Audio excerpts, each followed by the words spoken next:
Hi guys and welcome to my review of the Razer Deathstalker. I just recently also reviewed the Razer Taipan, which is now my default mouse, but today I wanted to show off and take a look at the Razer Deathstalker, which is now my default keyboard. First of all, why did I get this one over, for example, a mechanical keyboard? I think the main reason for me is that I usually review a lot of laptops. I use a chiclet keyboard at my laptop and my living room as my main keyboard there. So I wanted a chiclet just not to get away from that too much, and I also tried many mechanical keyboards and I'm just not that happy with the raised keys. I always miss-hit a lot, so that's just not the right thing for me, but I guess that's something for everyone else to decide on its own. I really like the flat buttons, but at least on the case of the Razer Deathstalker, we still have a lot of travel left. So maybe you can see this, there is a lot of travel and it's a very quiet keyboard.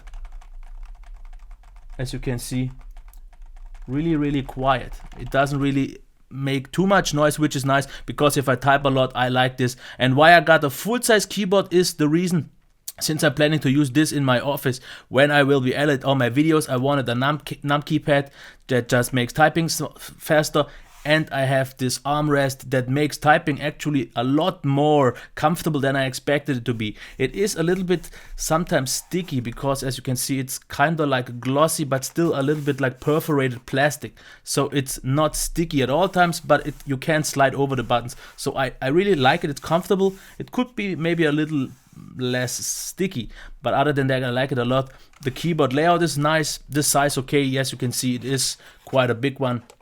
It is though quite thin. We have here adjustable heights, so you can use two heights. I use the higher one because it just works out for me. In terms of build quality, maybe it's not that amazing because it does bend a little bit, as you can see here. As you can see, it actually bends quite a lot. But since it's always just sitting on my desk, this is a non-issue for me, so I like it a lot. The software is very good because we use Synapse 2.0. You can use this also in combination with your Razer mouse, but the good thing about this, you can map every key the way you want to. Just one odd thing is, if you for example want to use the media keys, you have to use FN and then the button. If you want to use, for example, though the media buttons without the FN key, you will have to remap those from F6 to the media keys or the loud volume keys and all that. You can't just make an FN lock, for example, like you can do on a lot of different laptops. So that's a little bit odd to see that you can't just switch those functions off. So I had to remap those, but now I don't have the functionality of the FN keys. This is a bit of a bummer for maybe programmers and so on, but since I usually never use the FN or the F keys, that's okay for me. I only use maybe like the F8 key, and I just didn't set a different mapping for that. You can otherwise adjust all the buttons the way you want to. We also have different brightness levels. As you can see here, we are at the maximum brightness level. You can lower that pretty much down to nothing, or you can go down to nothing. I use mine at all brightness all the time. That's no problem for me. You have a lot of different steps. I don't really know exactly how much, but it is very evenly lit. There was a little bit of a time that I needed to get used to the actual different letterings because I usually know something that is more traditional. You have this more like gaming type of leather. So, but I was actually quite happy with that. You also can set up macros with the macro key. There's also a gaming key that shuts off different buttons, for example, like the Windows key, so you won't get thrown out of the game.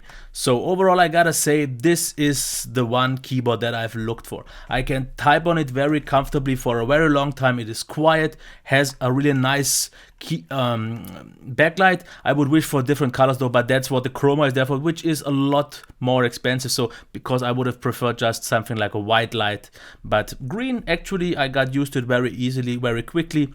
I like the numpad key addition. I like that we actually have an attached armrest, because many people say they don't want it, they want to have it attached, but I like that it's one part that I have to move around. It's very comfortable, typing is great, very responsive keys, but quiet with good enough tactile feedback, not too loud.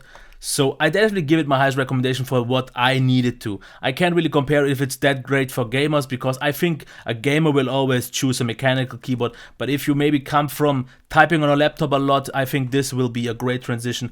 And I'm totally happy with it. It's not really that cheap, with about, I think it was 80 euros. I think $80 will be the price in the US.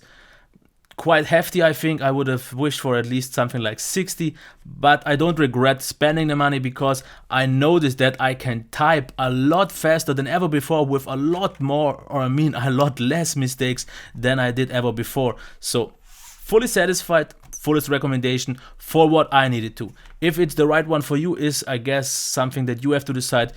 If you like chiclet keyboards, if you like something bigger or that, because there are definitely smaller solutions, like maybe, for example, the Logitech K810 that I also reviewed, which is a small Bluetooth keyboard with also backlight and all that.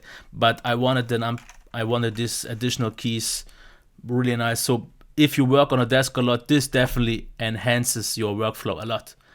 Okay, that was my review of the Razer Deathstalker. Let me know what you think, and if you prefer maybe something mechanical, or why you would maybe choose this for yourself. And if you have any questions, just leave them down in the comments below. Okay, until next time, bye.